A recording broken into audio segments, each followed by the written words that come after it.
Hello నమస్తే, welcome to our channel. ఈ రోజు కూడా ఒక ఫిల్మీ అప్డేట్ తో మీ ముందుకు వచ్చాను. ఈ రోజు నాతో పాటు ప్రముఖ సీనియర్ జర్నలిస్ట్ అలాగే రాజకీయ విశ్లేషకులు దుర్గా వడ్లమాని గారు ఉన్నారు. మేడం తో మాట్లాడదాం. నమస్తే మేడం. నమస్తే అండి.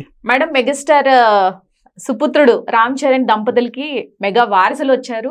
మెగాస్టార్ చిరంజీవి గారు కూడా ఒక విలువైన గిఫ్ట్ ఆంజనేయ స్వామి దండ గిఫ్ట్ గా చేయడం జరిగింది.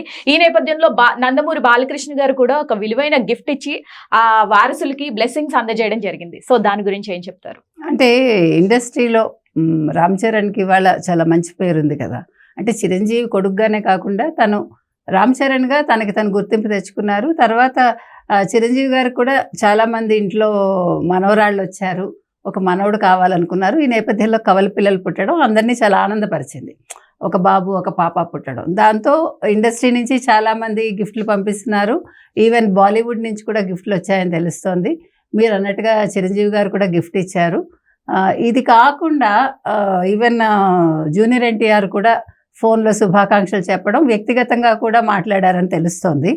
ఇదంతా కాకుండా మీరు చెప్పినట్టుగా ఇప్పుడు నందమూరి బాలకృష్ణ గారు ప్రత్యేకంగా రామ్ చరణ్కి పుట్టిన కవల పిల్లలకి గిఫ్ట్లు పంపించారు. ఏం పంపించారు అనేది అందరికీ కుతూహలంగా ఉంటుంది కదా.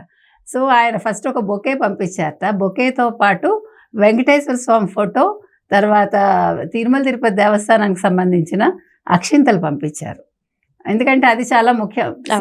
అంటే నందమూరి బాలకృష్ణ అంటేనే ఒక ప్రత్యేకత కదా. ఎందుకంటే ఆయన కొంచెం ఏమంటారు, దేవుడి భక్తి ఎక్కువ, తర్వాత సంప్రదాయబద్ధంగా ఉండడం అనేది ఆయనకు నచ్చుతుంది. కాబట్టి వీటితో పాటు ఆయన చాలా బొమ్మలు పంపించారట పిల్లలకి. సో ఆ ప్రత్యేకత నిలుపుకున్నారు. ఎందుకంటే రామారావు గారి వారసత్వం కాబట్టి, నందమూరి తారక రామారావు గారి వారసుడిగా ఆయన ఇవాళ మామూలుగా టాయ్స్ పంపించడం వేరు, ప్రత్యేకంగా ఆశీర్వచనం కోసం అని ఆశీర్వాదం ఇచ్చుకుంటూ అక్షింతలు పంపించడం అనేది చాలా ప్రత్యేకంగా ఉంది. పిల్లలకు కావాల్సింది ముందు అదే. ఎందుకంటే పిల్లలు ఆరోగ్యంగా ఉండాలి. ఆస్తులు ఎలాగా వస్తాయి, అది పెద్ద విషయం కాదు. కాబట్టి ఇవాళ మంచి మనసుతోటి ఆయన పంపించటం అంటే రామ్ చరణ్కి, ముఖ్యంగా చిరంజీవికి ఇండస్ట్రీలో ఉండే ఒక ప్రత్యేకత మనకు కనిపిస్తోంది. అందరూ కూడా ఆయన్ని ఇట్లాగా ప్రత్యేకంగా పంపించటం, ఆ పిల్లల్ని ఆశీర్వదించటం.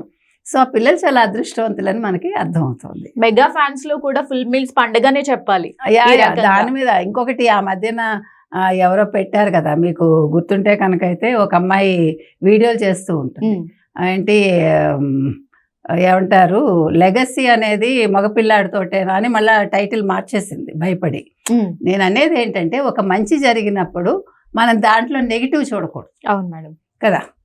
అంటే మనుషులు మనస్తత్వం ఎట్లా ఉంటుంది, ప్రతి దాంట్లో మీన్గా మనం ఉండకూడదు.